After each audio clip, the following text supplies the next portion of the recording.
Good morning, Dawgpound South campers. This is the Cleveland Browns Dawgpound South podcast, part of the Fanatical Elves Network, part of the Fans First Sports Network.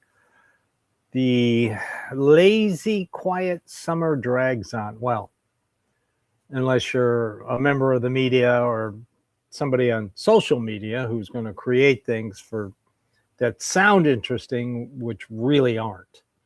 I mean, I'm going to give you an example. NFL Network did a nice little fluff interview with rookie wide receiver KC Concepcion.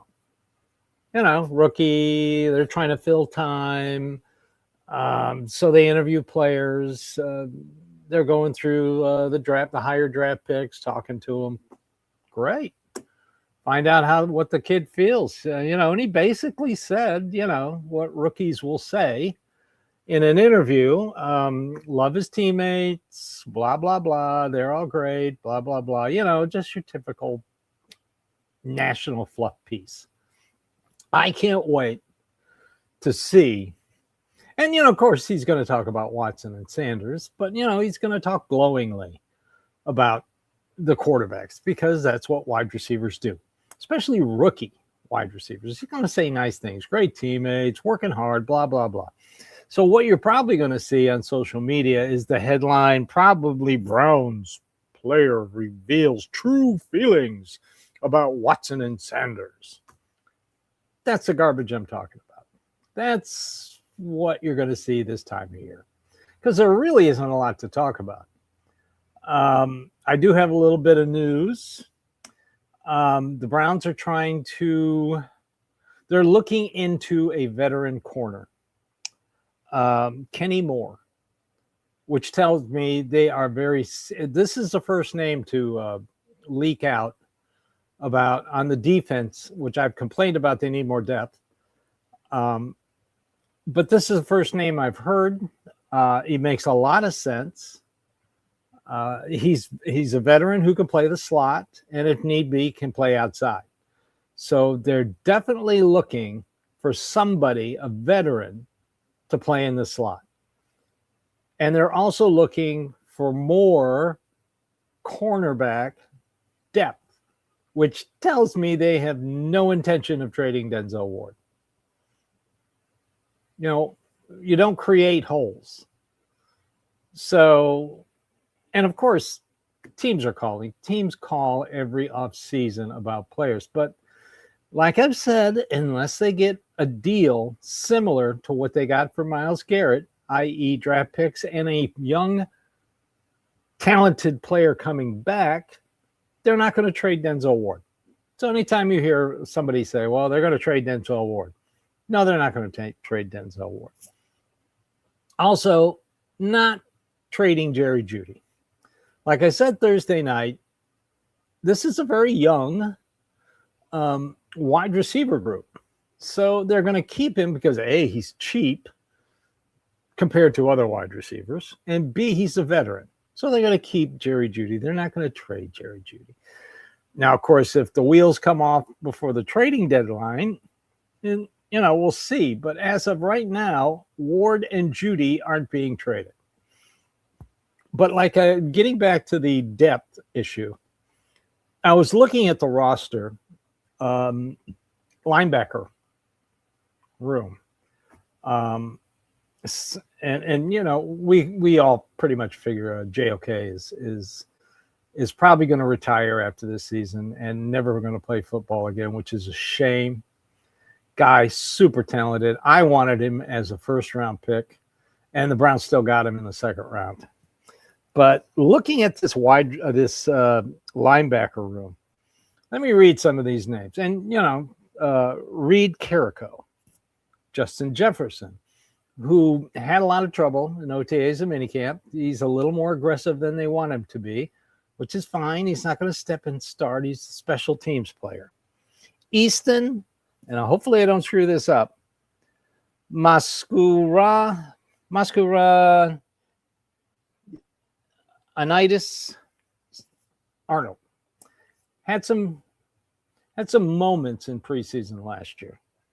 Winston Reed, big physical guy, of course, Carson Schlesinger. Edufoan Ulufoseo. I don't know where he came from. Nathaniel Watson, and Quincy Williams. That's your linebacker room. Other than Williams and Schlesinger, I don't know who else starts in that group. Justin Jefferson, more than likely, going to make the squad as special team player. Winston Reed, same thing, very good special teams player. Booby Watson, when he's healthy, which lately hadn't been that many times, a very good special teams player. So we all know that they attempted to find a defensive end before Myles Garrett got traded. So they needed a veteran defensive end before Myles Garrett got traded. Now they need to find a veteran linebacker. Let's take a break. And they're obviously, welcome back, they're obviously looking for a veteran corner. So that I still maintain that Andrew Berry's going to make a few more moves, depth moves on the defense. Offense, unless somebody gets hurt, I can't see him. You know, people will say, well, they need a veteran running back. I like Rocket Sanders. I really do. Go back and watch those last couple of games he played. Guy is a hammer, and he's fast, and he's shifty. So I'm very happy with the running back room. Now, they did sign a fullback. I don't know if they're going to keep a fullback. It may come to a numbers game. Andrew Berry is very consistent on position groups and how many he keeps. You know, 2 quarterbacks, 3 running backs, 6 wide receivers, 3 tight ends, and then the offensive line. He's always keeps 4 guards, 4 tackles, 2 centers. So the problem lies with Taylor Green. Now, Taylor Green, 6th round pick, very early in the 6th round, first pick, I think. But word has come out that the other teams in the AFC North were going to pick him in the 6th round, wanted to get him in the 6th round. The Bengals, the Ravens, the Steelers wanted to pick him. Obviously, the Browns like him, and what's not to like? Guy's a physical freak. I mean, 6'5", he broke records at the combine for certain exercises. So Andrew Berry got wind of this, and so he took him, and he fit what they want to do. He's not going to. Hopefully, he's not going to play this year, but he is that talented and that athletic that he's good to sit and wait to play. So, looking at that, I can't see him keeping a fullback. They got to keep 6 wide receivers. 3 tight ends have to. Yeah, you got Harold Fannin, then you got 2 other guys. It might not hurt if a veteran tight end comes available. And then they always keep 2 sets of offensive line. And looking at these guys, they're more versatile than the last couple of years. I mean, last year they were patrolling the streets looking for anybody that was big that might know what the heck an offensive tackle is, because they don't grow on trees. But now offensive line stabilized. So if you're going to keep 2 quarterbacks, Taylor Green, you can't stick him on the practice squad. So that begs to ask, who are they going to get him? Well, we all know they're not going to trade Sanders.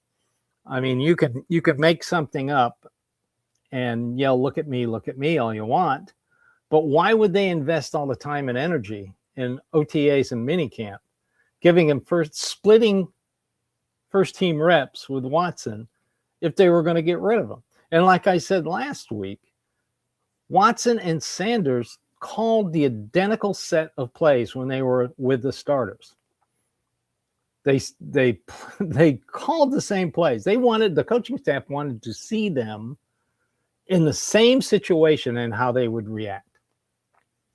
So, and by the way, Watson, I'm sorry. Like I said Thursday and like I said last week, 2 people who were at OTAs, 2 beat writers who I trust, and at OTAs and minicamp says he looked like 2024.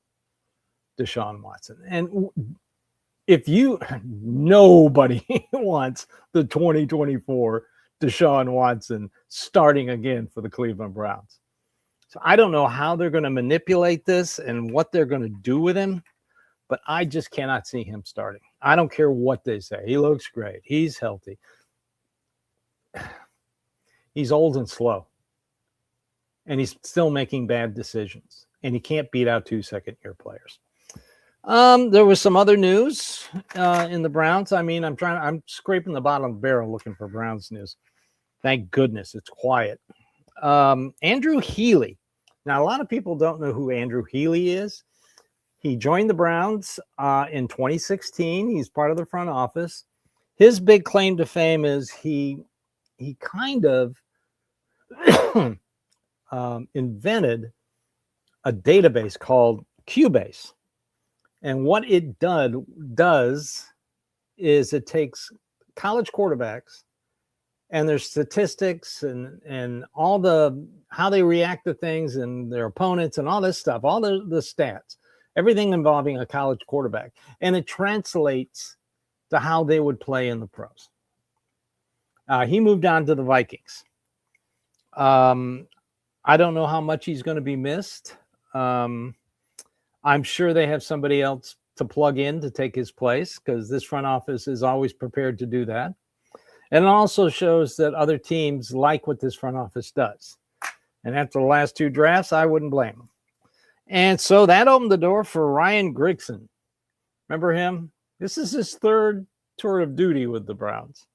And he's basically just going to come back in, familiarize himself with the roster, and then he'll have a small role in the scouting department and will report directly to Andrew Berry and the rest of the front office.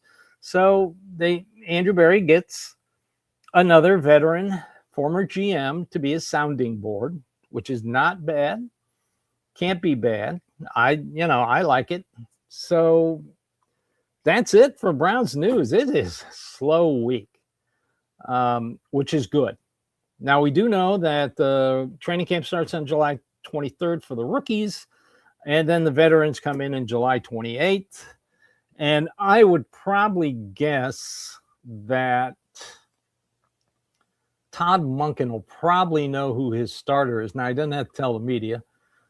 Probably know who his starter is. Probably after the 28th, I'd give him probably a week after he sees these guys in pads at full speed. Because remember, OTAs and minicamp, it was half speed, T-shirts, no defensive starters, very laid back. But once you get into training camp, once the practices happen every day in pads and they're at game speed, I have a feeling he'll figure out who his starter is. I think he has a pretty good idea, but he's not going to tell anybody, and he shouldn't. It's his job to pick the quarterback, and he'll pick the quarterback that he can win with. He's not here to tank. Guy didn't take his first freaking NFL head coaching job just to tank. He's here to win, and you don't need a translator. If somebody comes on the radio or on social media and says, well, what I think he meant, no, he tells you what he means, and I love it. All right, that's it for today. This podcast brought to you by Hemisphere Coffee.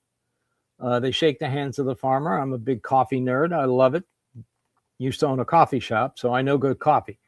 Also, we're still hoping that Sherry's Licorice will join us in some promotional matter, and I might get some free samples. I might just go ahead and order. They have a very easy website. I've already checked it out. Easy to order. I love licorice. So hopefully pretty soon they'll join us in promoting the Fanatical Elves Network. So that's it for today. Thank you. Thank you for watching, listening, following, and subscribing. Check us out on YouTube. Check us out on TikTok. We're gaining momentum as we get closer and closer to training camp. We're Browns fans just like you. We don't have an agenda. We don't have to justify. I don't have to be right all the time. If I'm wrong about something, I'll be the first one to say, hey, I was wrong. So if Deshaun Watson is your week 1 starter, oh God, a lot of alcohol is going to be involved if that happens. I'll come out and say I was wrong.